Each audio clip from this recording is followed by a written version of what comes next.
I looked around and saw his feet go up in the air, and then, an instant later, he vanished under the water. With a whimper, I turned right around and swam as hard as I could, my shoulders lifting clear out of the pond with the effort. When I got to the trail of bubbles, I followed the scent. It was much harder to get myself down this time because I hadn't dived out of the boat, and as I was headed toward the bottom of the pond, I sensed the boy coming up, and I switched directions. "Bailey," he called delightedly.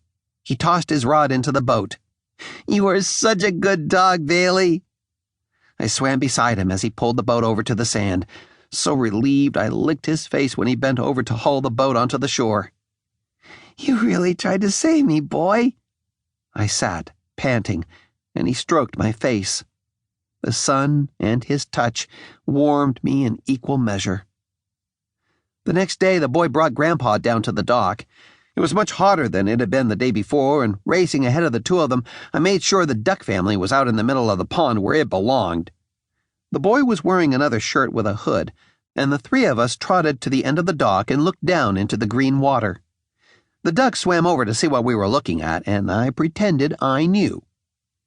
"You watch, he'll dive underwater, I promise," the boy said. "I'll believe it when I see it," Grandpa replied. We walked back to the shore side of the dock. Grandpa grabbed my collar. "Go!" he shouted. The boy took off running, and after only a second, Grandpa released me so I could follow. Ethan sailed off the end of the dock and made a huge splash, which the ducks complained about to each other, bobbing in the waves. I ran to the end of the dock and barked, then looked back at Grandpa. "Go get him, Bailey," Grandpa urged. I looked down at the frothy water where the boy had gone in, then back at Grandpa. He was old and moved pretty slow, but I couldn't believe he was so daft that he wasn't going to do anything about this new situation. I barked some more. "Go on," Grandpa told me. I suddenly understood and looked at him in disbelief. Did I have to do everything in this family? With one more bark, I dove off the end of the dock, swimming down toward the bottom where I could sense Ethan lying motionless. I gripped his collar in my jaws and headed for air. "See? He saved me!" the boy called when we both surfaced.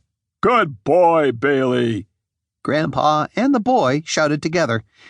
Their praise pleased me so much I took off after the ducks, who quacked stupidly as they swam away. I got so close to being able to nip off a few tail feathers that a couple of them flapped their wings and briefly took flight, which meant I won, in my opinion. The rest of the afternoon was spent playing Rescue Me, and my anxiety gradually dissipated as I learned that the boy could pretty much fend for himself in that pond. Though it so delighted him whenever I hauled him to the surface, I dove after him every single time. The ducks eventually climbed out of the water and sat by the edge of the pond and watched us without comprehension. Why they didn't fly up into the trees with the other birds, I'd never understand. I could see no reason to ever leave the farm. But when Dad arrived a few days later and Mom started walking from room to room, opening drawers and pulling things out, I had a feeling we were going to move yet again and began pacing anxiously, afraid I'd be left behind. It wasn't until the boy called, "Car ride!" that I was allowed to climb in and hang my head out the window. The horse, Flair, stared at me with what I assumed was unrestrained jealousy, and both Grandma and Grandpa hugged me before we drove away. We wound up going back home, and I was delighted to reacquaint myself with the kids and dogs in the neighborhood, but not Smokey. We played games and I chased balls and wrestled with my friend Marshmallow. So busy having fun, I was completely unprepared for the morning a few days later when we all got up early, and I found myself being unceremoniously led out to the garage. I immediately ran out the dog door and confirmed that Ethan and Mom were both leaving, Ethan taking off with the rest of the children in the same yellow bus. Well, this was intolerable. I barked for a while, and from down the street Marshmallow answered. So we barked at each other, but that didn't help as much as you'd think.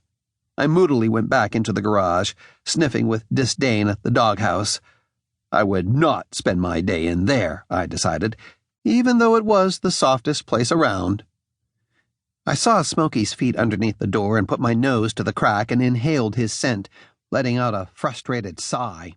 I didn't sense a lot. To keep listening to this audiobook, I've left you a link in the description so you can do it, at no cost thanks to Audible's 30-day free trial.